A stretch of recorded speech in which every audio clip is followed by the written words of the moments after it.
Success point की online class में आपका हार्दिक स्वागत है।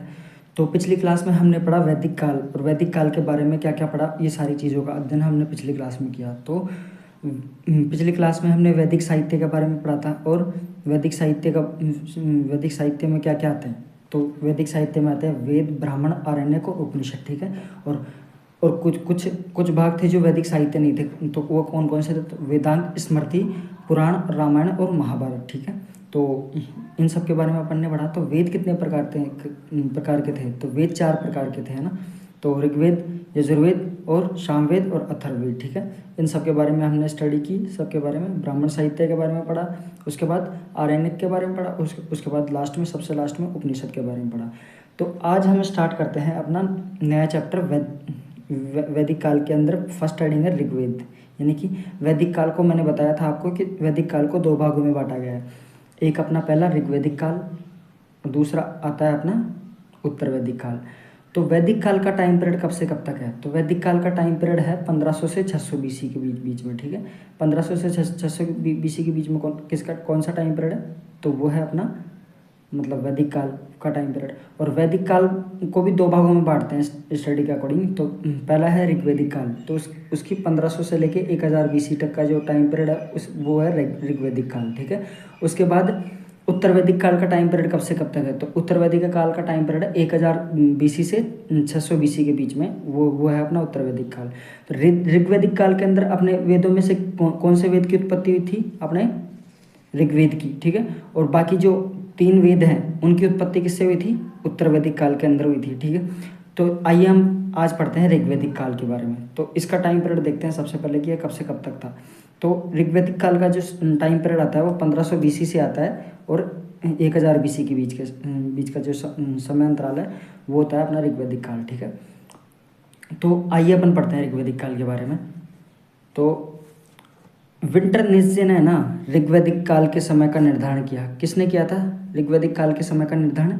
तो ऋग्वैदिक काल के समय का निर्धारण किया था विंटर नित्य ने, ठीक है। और आर्यों की भौगोलिक स्थिति, उसके बाद अगली हेडिंग पढ़ते हैं अपन, आर्यों की भौगोलिक स्थिति। किस का मत क्या था आर्यों की भौगोलिक स्थिति के बारे में?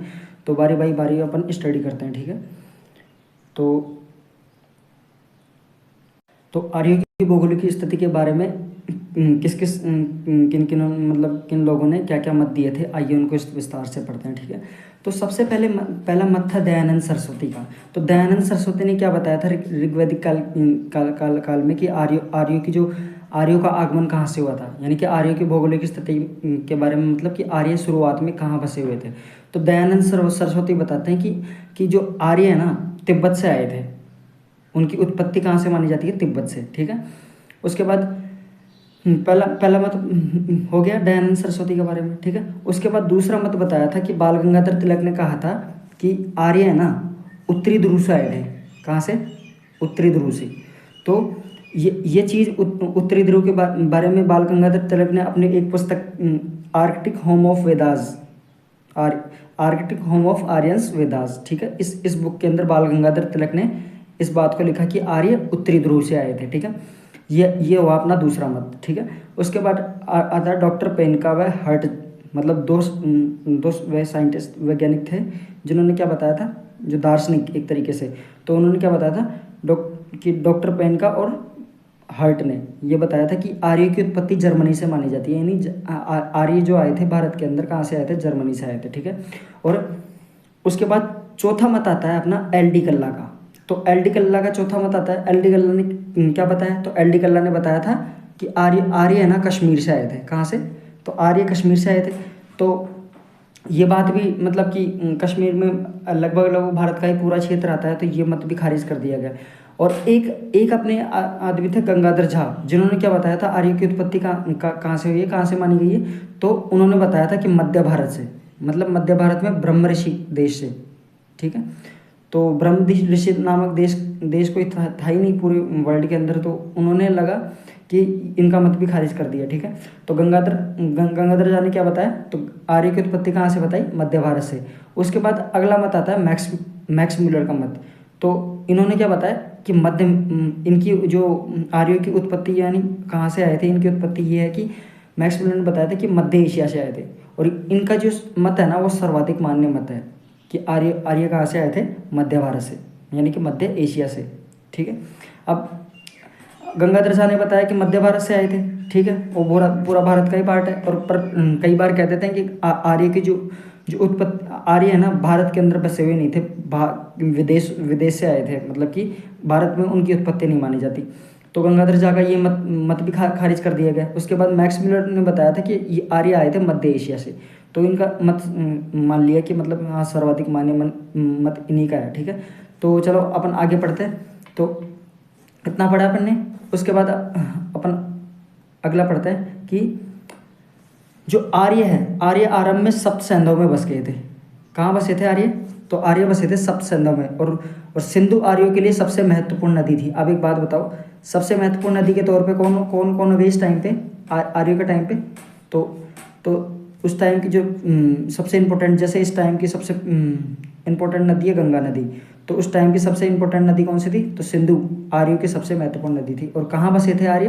तो सप्त सैंधव में बस गए थे। ठीक है, और सरस्वती इनकी सबसे पवित्र नदी थी। जैसे हमारे यहाँ गंगा नदी सबसे पवित्र मानी जाती है, तो उनकी सबसे पवित्र नदी कौन सी थी? सरस्वती। ठीक है, ऋग्वेद के अंदर है ना नदी नदी सूक्त में सरस्वती को क्या बताया?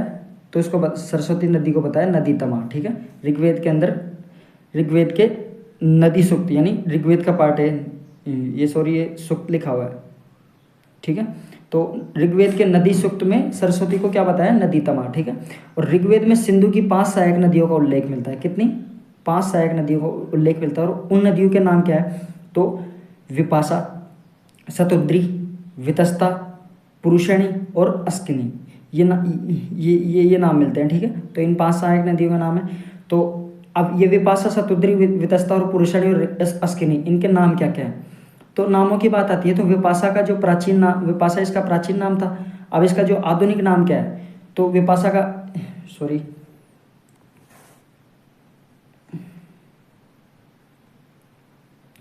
तो विपाशा का जो आधुनिक नाम क्या है? तो विपाशा का जो आधुनिक नाम है वो है व्यास नदी। ठीक है, तो इसका आधुनिक नाम क्या है? व्यास। ठीक है, उसके बाद शतुद्री, स से शतुद्री, स से सतलज। ठीक है, तो स से अपने क्या हो गया? शतुद्री, और स से सतलज। ठीक है, तो या समझ में आ गया, याद हो जाएगा। वैसे विपाशा, वैसे व्यास। ठीक है, तो आधुनिक नाम विपाशा का क्या है? व्यास, शतुद्री का सतलज। ठीक है, उसके बाद आगे चलते हैं अपन।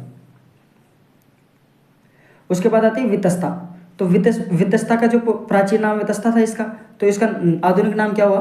तो इसका आधुनिक नाम था झेलम। ठीक है, तो इसका आधुनिक नाम झेलम। और उसके बाद पुरुषणी, पुरुषणी नदी को क्या बोला गया? तो इसका आधुनिक नाम है रावी नदी। उसके बाद अस्कनी, अस्कनी का नाम क्या था? चिनाब नदी। ठीक है, सबके नाम याद हो गए। विपाशा का क्या नाम था? व्यास नदी। शतुद्री का क्या नाम था? सतलज नदी। ये दो तो याद हो गए, स से स्टार्ट हो रहे हैं, वैसे वैसे वी से विपाशा, वी से व्यास, स से शतुद्री, स से सतलज। उसके बाद आती है वितस्ता। तो वितस्ता नदी को क्या बोला गया है? झेलम। ठीक है, और पुरुषणी को बोल दिया रावी। ठीक है, और अस्किनी को बोल दिया चिनाब। ठीक है, नाम याद हो गए। ठीक है, उसके बाद ऋग्वेद में अफगानिस्तान की नदियों का उल्लेख किया गया है। तो इसका मतलब ऋग्वेद हमारे भारत के अंदर लिखा गया, तो ऑब्वियस सी बात है कि पहले भारत के अंदर कौन कौन से क्षेत्र आते थे? तो अपना एक तो पूरा भारत, पाकिस्तान और कश्मीर, और इधर से अफगानिस्तान। ठीक है, ये पूरा पार्ट किसके अंदर आता था? यानी बांग्लादेश भी आ गया इसके अंदर, तो ये आता था भारत के अंदर। ठीक है, तो ऋग्वेद में अफगानिस्तान की नदियों का उल्लेख भी किया गया। और ऋग्वेद के अंदर है ना, ऋग्वेद में एक पर्वतमाला थी, और उस पर्वतमाला का क्या नाम था? मुजवंत। तो ये मुजवंत पर्वतमाला कहाँ थी? तो ये थी हिमालय में। कहाँ थी? हिमालय के अंदर। ठीक है, इसका उल्लेख किया गया है। ठीक है, और ऋग्वेद में गंगा तथा सरयू नदी का उल्लेख भी एक बार मिलता है। गंगा और सरयू का उल्लेख कितनी बार मिलता है? एक बार। ठीक है, और यमुना नदी का उल्लेख कितनी बार मिलता है? तो यमुना नदी का उल्लेख मिलता है 3 बार। ठीक है, याद हो जाएगा। तो यमुना नदी का उल्लेख कितनी बार मिलता है? 3 बार यमुना नदी का उल्लेख मिलता है। ठीक है, और गंगा और सरयू नदी का उल्लेख कितनी बार मिलता है ऋग्वेद के अंदर? तो एक बार इसका उल्लेख मिलता है। और यमुना नदी में यमुना नदी का उल्लेख कितनी बार? तो 3 बार। ठीक है, आगे चलते हैं अपन। तो उसके बाद अपन पढ़ते हैं कि बाल गंगाधर तिलक की पुस्तकों के क्या क्या नाम थे। चलो ये नोट का पॉइंट है, तो नोट, एक मिनट, ये नोट का पॉइंट है, ठीक है, इसको नोट करना। बाल गंगाधर तिलक की पुस्तकों का क्या नाम है? तो पहली पुस्तक थी बाल गंगाधर की ओरियो, ठीक है, और दूसरी पुस्तक है the Arctic home of Vedas, ठीक है। इस बुक के बारे में अपन पढ़ लिया कि आर्कटिक होम ऑफ वेदास के अंदर क्या लिखा गया है इन्होंने, बाल गंगाधर तिलक ने। तो इन्होंने बताया कि आर्यों की उत्पत्ति कहाँ से मानी गई, तो इन्होंने बताया कि आर्यों की उत्पत्ति उत्तरी ध्रुव से मानी गई है, ठीक है। तो बाल गंगाधर तिलक की पुस्तकों के नाम भी पूछ सकते हैं कई बार एग्जाम में। तो ओरियो किसकी पुस्तक है? तो बाल गंगाधर तिलक की। The Arctic home of Vedas किसकी पुस्तक है? तो ये भी अपने बाल गंगाधर तिलक की। इतना पढ़ा अपन ने। उसके बाद आगे अपन पढ़ते हैं कि आर्यों की राजनीतिक स्थिति कैसी थी। भौगोलिक स्थिति के बारे में हमने स्टडी कर ली, विभिन्न प्रकार के मत आए हमारे सामने। अब उसके बाद अपन पढ़ते हैं, अब उनमें सबसे इंपॉर्टेंट मत किसका था? तो मैक्स म्यूलर का सर्वाधिक मान्य मत था कि उन्होंने क्या बताया था? मध्य एशिया से आर्यों की उत्पत्ति हुई है, यानी वहाँ से आर्य आए थे। अब आर्यों की जो राजनीतिक स्थिति है, यानी किस तरीके से वो पॉलिटिकल व्यवस्था चलाते थे, किस तरीके से उनका प्रशासनिक स्थिति थी, ठीक है। तो अपन इनकी राजनीतिक स्थिति के बारे में पढ़ते हैं। तो पढ़े, तो आर्यों की जो राजनीतिक स्थिति थी वो कैसी थी? तो आर्यों के टाइम पे जो राजा का पद था ना, वो वंशानुगत नहीं था। सबसे पहले टर्म तो ये है। तो कई बार आदमी कोई आपसे एक क्वेश्चन पूछ ले कि ऋग्वैदिक काल के अंदर आर्यों की स्थिति कैसी थी, तो वहाँ राजा का पद वंशानुगत था या नहीं, हाँ या ना। तो कई बार आ जाता है एग्जाम के अंदर सीधा मत है कि निम्न में से कौन सा कथन गलत है, तो उसमें दे देगा एक पॉइंट, राजा का पद वंशानुगत था, तो ये मत गलत हो जाएगा। तो राजा का पद वंशानुगत नहीं था, यानी कि उस टाइम पे जो सबसे श्रेष्ठ था वही राजा बनता था, राजा का बेटा राजा नहीं बनता था, ठीक है। उसके बाद राजा को क्या कहते थे? गोप, तो या फिर जनस्य गोप, ठीक है, राजा को ये बोलते थे। उसके बाद राजा का पद गरिमा में नहीं होता था। कैसा नहीं होता था? तो राजा का पद गरिमा में नहीं होता था, ठीक है, और गरिमा में नहीं होता था। उसके बाद जो कालांतर है, कालांतर के अंदर ऋग्वैदिक काल का अंतिम समय था में गोप का पद कैसा हो गया? अंतिम समय के अंदर, यानी राजा का पद वंशानुगत हो गया। मतलब शुरू में तो ये वंशानुगत नहीं था राजा का पद, परंतु बाद के अंदर ये वंशानुगत हो गया, ठीक है, राजा का पद वंशानुगत हो गया। राजा के पास स्थायी सेना नहीं थी, ठीक है, स्टेबल सेना, ठीक है। उसके बाद अधिकतर लड़ाइयाँ जानवरों और घोड़ों के लिए लड़ी जाती थी, क्योंकि उस टाइम पे सबसे इंपॉर्टेंट क्या थे? गाय व घोड़े। गाय, क्योंकि गाय दूध देती थी, और घोड़ा वाहन के रूप में यूज़ करते थे उस टाइम पे लोग। तो अधिकतर लड़ाइयाँ किसके लिए? गाय और घोड़ों के लिए, ठीक है। और राजा की सहायता है तो कुछ संस्थाएं होती थी, उनको अपन पढ़ते हैं क्या, कौन कौन सी संस्थाएं थी वो, ठीक है। तो राजा की संस्थाएं, तो पहली राजा की जो संस्था थी वो क्या थी? तो पहली राजा की जो संस्था थी विद्वत थी, जो यहाँ की सबसे प्राचीनतम संस्था होती है, ठीक है। तो इनके जो अपने जो राजा की संस्था है उनके बारे में एक एक करके उनके स्टडी करते हैं, ठीक है। तो अपनी पहली संस्था कौन सी थी? विद्वत। विद्वत के एक ऐसी सब संस्था है, तो ये सबसे प्राचीनतम संस्था है, ठीक है, सबसे प्राचीनतम सभ्यता है। तो इसका काम क्या था? इस संस्था का काम क्या था? तो इस संस्था का काम था धन का बंटवारा, यानी लूट का जो भी सामान आता था उसका बंटवारा कौन करता था? विद्वत, ये, ठीक है, ये संस्था करती थी। उसके बाद दूसरा आता है अपना सभा, तो वरिष्ठ व कुलीन लोगों का समूह इसके अंदर बैठता था। आज भी देख लो आप, कोई भी सभा बैठती है हमारे गाँव में या फिर कहीं भी, तो सबसे इम्पोर्टेंट जो वरिष्ठ यानी एक्सपीरियंस लोग जो कुलीन वर्ग के लोग होते हैं, ठीक, उन्हीं को बैठाते हैं, ठीक है। तो कुलीन लोगों का वरिष्ठ व कुलीन लोगों का समूह सभा का समूह होता था, ठीक है। और ऋग्वेद में इसका उल्लेख कितनी बार किया गया है? 8 बार, यानी कि इसका मतलब ये है कि सभा बहुत इंपॉर्टेंट थी, तभी तो इसका उल्लेख कितनी बार हुआ है ऋग्वेद के अंदर? 8 बार, ठीक है। उसके बाद तीसरी थी समिति। तीसरी संस्था कौन थी? समिति, ठीक है। और समिति क्या थी? तो ये थे जनप्रतिनिधियों का समूह। जैसे हमारे गांव के अंदर जैसे कोई भी लोकतंत्र या फिर कोई भी चीज़ किसी में भी देख लो आप, तो सबसे पहले जो समिति लोगों की बैठती है, तो वो कैसा समूह होता है? सभा में और समिति में सिर्फ इतना फर्क होता है कि जो सभा होती है उसमें वरिष्ठ और कुलीन लोग होते हैं, और जो समिति है, समिति के अंदर के कोई भी लोग, जैसे जनता के द्वारा कोई भी आदमी चुन के उनका प्रतिनिधि भेज दिया जाता है, तो वो समिति के अंदर बैठता है, ठीक है। तो जनप्रतिनिधियों का समूह को क्या कहलाता है? समिति, ठीक है। ऋग्वेद में इसका उल्लेख कितनी बार किया गया? 9 बार, और सभा का उल्लेख 8 बार, ठीक है। और इस पर एक गुप्तचर व्यवस्था थी। इस पर क्या है, ये अलग से पॉइंट नोट, ठीक है। इस पर क्या है, एक गुप्तचर व्यवस्था थी, ठीक है, उस टाइम पे। अब राजा की सहायता, अब एक बात बताओ, राजा का पद मतलब ऐसा थोड़ी है कि राजा अकेला ही काम करेगा सब कुछ, राजा अकेला काम नहीं कर सकता।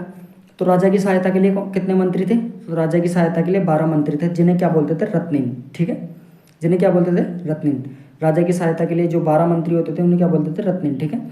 और एक था झूठे वाज्रपति, उसे बोलते थे गोचर भूमि का प्रमुख, ठीक है। एक मिनट रुको, तो गोचर भूमि का प्रमुख कौन था, तो ये सॉरी ये थोड़ा मिसप्रिंट हो गया, तो ये जो झूठा है इसको आप काट दीजिए, ये नहीं था। तो यहाँ पे मैं भी सोचूं कि झूठे वाज्रपति कौन सा पता गया, तो वाज्रपति जो शब्द था उसे बोलते थे हम गोचर भूमि का प्रमुख, ठीक है, ठीक है, वाज्रपति, ठीक है। उसके बाद वाज्रपति के बाद आता था अगला अपना बलि। अब ये बलि क्या था, इन टर्मों को याद कर लेना, कई बार एग्जाम में डायरेक्टली क्वेश्चन पूछे जाते हैं इनसे, ठीक है। तो डायरेक्टली क्वेश्चन कई बार बन जाते हैं इनसे। तो एक तो एक तो ये क्वेश्चन, ठीक है। तो इसमें वाज्रपति का मतलब गोचर भूमि का प्रमुख, बलि क्या थी, राजा को दिया जाने वाला स्वैच्छिक कर, ठीक है। और उसके बाद अगला पद था प्रश्न विनाक, इसे क्या बोलते थे, न्यायाधीश, यानी जो हमसे प्रश्न कर सकता हो, ठीक है, यानी हमारे साथ न्याय